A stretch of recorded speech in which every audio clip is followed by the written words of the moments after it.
ನೀವು ನೋಡ್ತಾ ಇದ್ದೀರಾ ಪಬ್ಲಿಕ್ ನ್ಯೂಸ್ ಪವರ್ ಕನ್ನಡ, ಇದು ಜನರ ಧ್ವನಿ. ದೊಡ್ಡಬಳ್ಳಾಪುರ ನಗರಸಭೆ ಚುನಾವಣೆಯ ಅಧ್ಯಕ್ಷ ಉಪಾಧ್ಯಕ್ಷರ ಚುನಾವಣೆ ಇವತ್ತಾಗಿದೆ.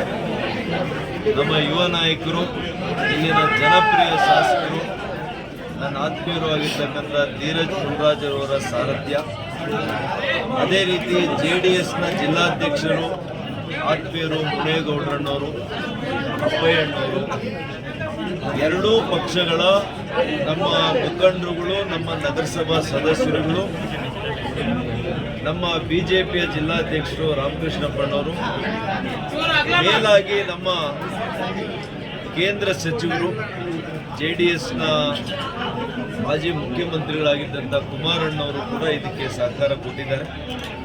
ಅದೇ ರೀತಿ ನಮ್ಮ ವಿರೋಧ ಪಕ್ಷದ ನಾಯಕರು ಅಶೋಕಣ್ಣವರು, ನಾವೆಲ್ಲ ಸೇರಿ ಇವತ್ತು ಅಧ್ಯಕ್ಷರಾಗಿ ಶ್ರೀಮತಿ ಸುಮಿತ್ರಮ್ಮನವ್ರನ್ನ ಇವತ್ತು 23 ಮತಗಳನ್ನು ತೆಗೆದುಕೊಂಡಿದ್ದಾರೆ. ಕಾಂಗ್ರೆಸ್ನ ಅಭ್ಯರ್ಥಿಗೆ ಕೇವಲ 10 ಮತಗಳು ಬಂದಿದೆ. ಅದೇ ರೀತಿ ಉಪಾಧ್ಯಕ್ಷರಾಗಿ ಜಾತ್ಯತೀತ ಜನತಾದಳದ ನಮ್ಮ ಮಲ್ಲೇಶ್ವರವರನ್ನು, ಅವ್ರಿಗೂ ಕೂಡ 23 ಮತಗಳು ಬಂದಿದೆ. ಅವರ ವಿರೋಧ ಅಂದರೆ ಅವರ ಪ್ರತಿಸ್ಪರ್ಧಿಗೆ 10 ಮತಗಳು ಬಂದಿದೆ. ಹಾಗಾಗಿ ದೊಡ್ಡಬಳ್ಳಾಪುರ ನಗರಸಭೆ ಮೈತ್ರಿಕೂಟದ ಅಧ್ಯಕ್ಷ ಮತ್ತು ಉಪಾಧ್ಯಕ್ಷರಾಗಿ ಏನು ಮೊದಲು ಕೂಡ ಇದೇ ರೀತಿಯ ಒಂದು ವ್ಯವಸ್ಥೆ ಇತ್ತು, ಅದು ಮುಂದುವರೆದಿದೆ. ಅದಕ್ಕಾಗಿ ನಾನು ವಿಶೇಷವಾಗಿ ನಮ್ಮ ಶಾಸಕರಿಗೆ, ನಮ್ಮೆಲ್ಲ ಮುಖಂಡರುಗಳಿಗೆ, ನೂತನವಾಗಿ ಆಯ್ಕೆಯಾಗಿರ್ತಕ್ಕಂಥ ಅಧ್ಯಕ್ಷರು ಮತ್ತು ಉಪಾಧ್ಯಕ್ಷರಿಗೆ ನಾನು ಅಭಿನಂದನೆಗಳನ್ನು ಸಲ್ಲಿಸ್ತೇನೆ. ಮತ್ತು ನಮ್ಮ ಹಿರಿಮೆ ಗರಿಮೆ ಹೆಚ್ಚಾಗಿದೆ, ಜವಾಬ್ದಾರಿನೂ ಹೆಚ್ಚಾಗಿದೆ. ದೊಡ್ಡಬಳ್ಳಾಪುರ ನಗರವನ್ನು ಬೆಂಗಳೂರಿಗೆ ಪರ್ಯಾಯವಾಗಿ ಒಂದು ಉಪಗ್ರಹ ನಗರ ನಿರ್ಮಾಣ ಮಾಡಬೇಕು. ಒಂದು ಸುರಕ್ಷಿತ, ಸುಂದರವಾದಂಥ ನಗರವನ್ನು ಇಲ್ಲಿ ನಾವು ರೂಪುಗೊಳಿಸಲಿಕ್ಕೆ ಈ ಹೊಸ ತಂಡ, ಹೊಸ ಆಡಳಿತ ಮಂಡಳಿ ಏನಾಗಿದೆ ಇವತ್ತು, ಇವರ ನೇತೃತ್ವ, ನಮ್ಮ ಶಾಸಕರ ನೇತೃತ್ವದಲ್ಲಿ ಅವರು ಅಭಿವೃದ್ಧಿಯನ್ನು ಮಾಡಬೇಕು ಅಂತೇಳಿ ಅವರಿಗೆ ನಾನು ಸಲಹೆಯನ್ನು ಕೊಡ್ತೇನೆ. ಅದೇ ರೀತಿ ಅವ್ರ ಜೊತೆಯಲ್ಲಿ ಕೇಂದ್ರದಿಂದ ಏನು ಅನುದಾನಗಳು ತರಬೇಕು, ಏನು ಅಭಿವೃದ್ಧಿ ಆಗಬೇಕು, ನಾನು ಅವ್ರ ಜೊತೆಯಲ್ಲಿದ್ದು ಕೆಲಸ ಮಾಡ್ತೇನೆ. ಇವತ್ತು ಇಡೀ ದೊಡ್ಡಬಳ್ಳಾಪುರ ನಗರದ ಸಮಸ್ತ ಜನತೆಗೂ ಕೂಡ ನಾನು ವಿಶೇಷವಾಗಿರ್ತಕ್ಕಂಥ ಕೃತಜ್ಞತೆಯನ್ನು ಸಲ್ಲಿಸ್ತೇನೆ. ಅಧಿಕಾರಿ ಮಿತ್ರರಿಗೆ, ಮಾಧ್ಯಮ ಸ್ನೇಹಿತರಿಗೆ, ನಿಮ್ಮೆಲ್ಲರ ಸಹಕಾರಕ್ಕೆ ಅಭಿನಂದನೆಗಳನ್ನು ಸಲ್ಲಿಸ್ತೇನೆ. ಅದು ನನ್ನ ಭಾಗ್ಯ ಅಂತ ತಿಳ್ಕೊಂಡಿದ್ದೀನಿ. ಒಬ್ಬ ಸಂಸತ್ ಸದಸ್ಯನಾಗಿ ಇದೇ ಕಟ್ಟಡ ನಾನು ಜಿಲ್ಲಾ ಉಸ್ತುವಾರಿ ಸಚಿವನಾಗಿದ್ದ ಉದ್ಘಾಟನೆ ಮಾಡಿದ್ದೆ. ಅವತ್ತು ಧೀರಜ್ರವರು ನಮ್ಮ ಸಕ್ರಿಯವಾಗಿರ್ತಕ್ಕಂಥ ಒಬ್ಬ ಮುಖಂಡರಾಗಿದ್ದರು. ಈ ಬಾರಿ ಅವರು ಶಾಸಕರಾಗಿ ಮತ ಕೊಟ್ಟಿದ್ದಾರೆ, ಶಾಸಕರಾಗಿ ನೇತೃತ್ವವನ್ನು ವಹಿಸಿದ್ದಾರೆ.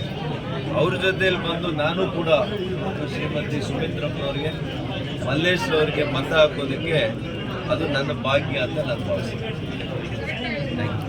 ಕುಮಾರಣ್ಣವರು ಕೇಂದ್ರ ಸಚಿವರು, ಅವರ ಒಂದು ನಾಯಕತ್ವದಲ್ಲಿ ಇವತ್ತು ಎಲ್ಲರ ಸಹಕಾರದೊಂದಿಗೆ ನಮ್ಮ ವಿಜಯಣ್ಣವರಾಗ್ಬೋದು, ನಮ್ಮ ನಿಖಿಲ್ ಕುಮಾರಸ್ವಾಮಿ ಅವರಾಗ್ಬೋದು, ಇವರೆಲ್ಲರ ಸಹಕಾರ ಮತ್ತು ವಿಶೇಷವಾಗಿ ನಾನು ನಗರದಲ್ಲಿ ವಿಶೇಷವಾಗಿ ಒಂದು ಧನ್ಯವಾದಗಳನ್ನು MG ಶ್ರೀನಿವಾಸ್ ಅವ್ರಿಗೂ ತಿಳಿಸೋಕ್ಕೆ ಇಚ್ಛೆಪಡ್ತೀನಿ. ಮತ್ತು ನಮ್ಮೆಲ್ಲ ಸದಸ್ಯರು, ಎಲ್ಲರ ಹೆಸರು ಹೇಳೋದು ಬೇಡ, ಎಲ್ಲ ಸದಸ್ಯರು, ನಮ್ಮ ಎರಡೂ ಪಕ್ಷದ ಎಲ್ಲ ಸದಸ್ಯರು, ಪ್ರಬಣ್ಣವರು ಇದ್ದಾರೆ, ನಮ್ಮ ಕಾರ್ಯಕರ್ತ ಬಂಧುಗಳು, ನಮ್ಮ ಮುಖಂಡರು, ಇಷ್ಟು ಜನಕ್ಕೆ ನನ್ನ ಹೃತ್ಪೂರ್ವಕ ಧನ್ಯವಾದಗಳು.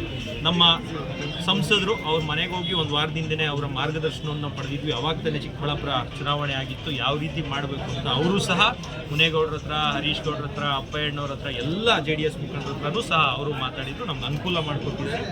ನಾವು ಈ ಅವರ ಹೆಸರನ್ನು ಉಳಿಸೋ ರೀತಿಯಲ್ಲಿ ಭಾರತೀಯ ಜನತಾ ಪಾರ್ಟಿ ಹಾಗೂ ಜಾತ್ಯತೀತ ಜನತಾದಳ ಎಲ್ಲ ಮುಖಂಡರ ಒಂದು ಹೆಸರನ್ನು ಉಳಿಸೋ ರೀತಿಯಲ್ಲಿ ಸುಮಿತ್ರಕ್ಕವರು, ಮಲ್ಲೇಶಣ್ಣವರು ಉತ್ತಮವಾದಂಥ ಆಡಳಿತವನ್ನು, ಮೂಲಭೂತ ಸೌಕರ್ಯಗಳನ್ನು ದೊಡ್ಡಬಳ್ಳಾಪುರದ ನಾಗರಿಕರಿಗೆ ಕೊಟ್ಟೆ ಕೊಡ್ತಾರೆ. ನಮಗೆ ಓಟ್ ಹಾಕಿದ್ದಾರೆ. ಇವತ್ತು ಇನ್ನೊಂದು ಖುಷಿಯಾದಂಥ ಸುದ್ದಿ, ನಗರಕ್ಕೆ ಹೊಂದ್ಕೊಂಡಿರುವಂಥ ಕರೇನಹಳ್ಳಿ, ಇಸ್ಲಾಂಪುರ ಭಾಗದಲ್ಲಿ ಹೊಂದ್ಕೊಂಡಿರುವಂಥ ಶಾಂತಿನಗರ ಭಾಗದಲ್ಲಿ ನಮ್ಮ ದರ್ಗಾ ಜೋಗಳ್ಳಿ ಗ್ರಾಮ ಪಂಚಾಯತ್, ಅಲ್ಲೂ ಸಹ ಇವತ್ತು ಅಧ್ಯಕ್ಷರು, ಉಪಾಧ್ಯಕ್ಷರು ಭಾರತೀಯ ಜನತಾ ಪಾರ್ಟಿಯ ಬೆಂಬಲಿತ ಸದಸ್ಯರು ನಾವು ಇವತ್ತು ಅಲ್ಲಿ ಆಗಿದ್ದೀವಿ. ಶಶಿಕಲಾ ನಾಗರಾಜ್ ಅವರು ಮತ್ತು ನಮ್ಮ ಶೋಭಾಬಾಯಿ ಅವರು ಇಬ್ಬರು ಆಗಿದ್ದಾರೆ. ಹಾಗಾಗಿ ಇವತ್ತು ಭಾರತೀಯ ಜನತಾ ಪಾರ್ಟಿಗೆ ಒಳ್ಳೆಯ ದಿನ. ನಮ್ಮ ಎಂ ಪಿ ಅವರು ಬಂದಿದ್ದ ಕಡೆ ಇವತ್ತು ಅವರು ಎಂ ಪಿ ಆದಾಗ್ಲಿಂದ ನಮಗೆ ಒಳ್ಳೆಯ ಸುದ್ದಿಗಳನ್ನು ಎಲ್ಲ ಕಡೆ ಕೊಡ್ತಾ ಇದ್ದಾರೆ. ನಮ್ಮ ಎಂ ಪಿ ಅವರಿಗೆ ನಾನು ಧನ್ಯವಾದಗಳನ್ನ ತಿಳಿಸಿ ಎಲ್ಲ ಸದಸ್ಯರಿಗೆ ಎಲ್ಲ ಮುಖಂಡರಿಗೆ ಹೃತ್ಪೂರ್ವಕವಾದಂಥ ಧನ್ಯವಾದ.